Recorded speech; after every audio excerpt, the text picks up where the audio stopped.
Have you ever looked at a piece of art and just gotten that feeling that there's more to it than meets the eye? That there's some kind of secret hiding just beneath the surface? Well, that's exactly what we're diving into today. An art form that literally hides its true meaning right out in the open, just waiting for the right moment to reveal itself. So, take a look at this. At first glance, it's a really complex, maybe even abstract sculpture, right?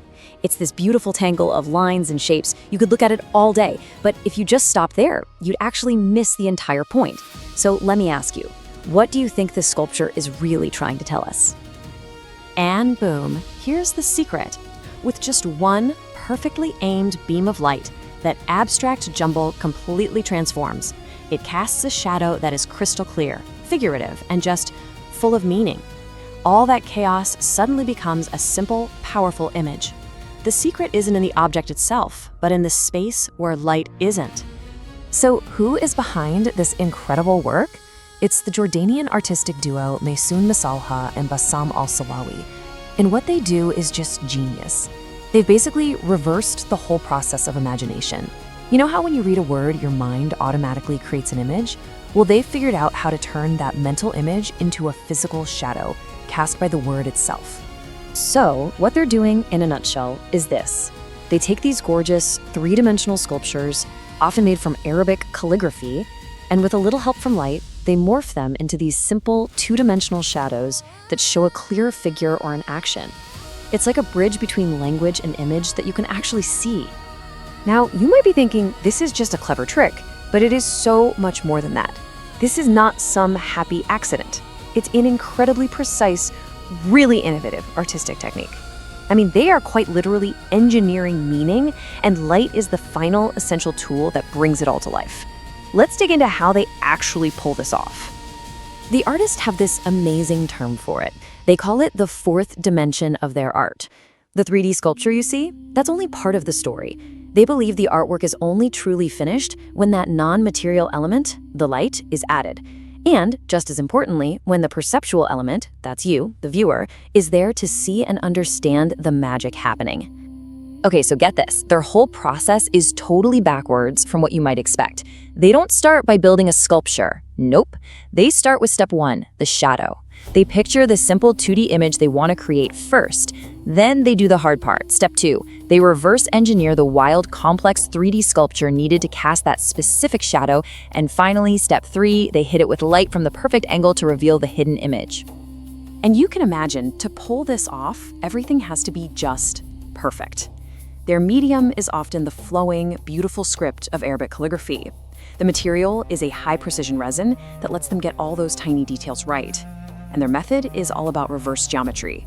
The sculpture itself basically becomes this complex device, meticulously designed for one single purpose: to encode a message that can only be revealed by light. And this is where it gets even deeper. They're not just making cool shapes. They're using the ancient art of calligraphy, of writing, and completely transforming it.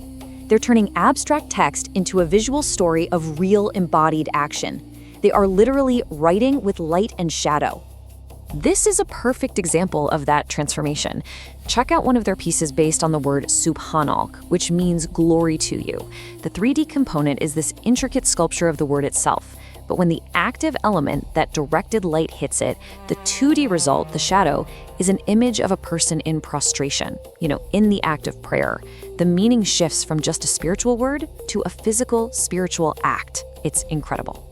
There's actually a name for this. Some analysts call it a semantic transformation. It's a bit of a mouthful, I know, but what it really means is something pretty profound. They're turning a linguistic symbol, a word, into the actual human behavior or feeling that word represents. They're closing the gap between what we say and what we do. So we've seen the how, but what about the why? Well, this art is driven by a really deep philosophy. It's all about rethinking what a shadow even is, seeing it as way more than just a place where there's no light. The artists have this one quote that just says it all. Even the shadow needs light to appear. For them, light and shadow aren't enemies, they're partners. One literally can't exist without the other. They work together to create meaning. And this idea connects to something the philosopher Goethe said a long time ago: the technical intensity of their work, how precise the sculpture is, how focused the light is, directly creates the depth of meaning you find in the shadow. Basically, the more intricate and crazy the sculpture looks, the clearer and deeper the message in the shadow becomes. So you start to see the shadow in a whole new light, no pun intended. In some philosophies, it represents a unity of opposites. In Islamic metaphysics, a shadow isn't a void, it's seen as an additional existence. And for these artists, that's the whole point. The shadow isn't some accident, it's the intended goal of the entire piece. Which brings us to a final, really crucial idea here. This concept that light and shadow create meaning together means the art itself isn't a fixed thing. It's a conditional truth, and its meaning really depends on you, the viewer, showing up to complete the circuit. Because this is installation art, the piece is basically incomplete, just sitting there on the wall. It's just waiting. It's only truly finished when you step into the room, when you see the light hit it, and when you make that connection between the sculpture and its shadow. You are the final piece of the puzzle. And your interaction happens on two levels. First, there's the sensory part, that whoa feeling of watching light cut through the dark and reveal this hidden shape. And then there's the cognitive part, that aha moment, when your brain puts it all together and you understand the transformation from word to image. And all of this leaves us with one last big thought. This art is really a powerful metaphor, isn't it? It's saying that a really complex, maybe confusing reality can suddenly snap into a simple, clear truth, if we can just find the right perspective, the right angle of light. So the question it leaves me with is, what else are we not seeing in our own lives, just because we haven't found the right way to look at it yet?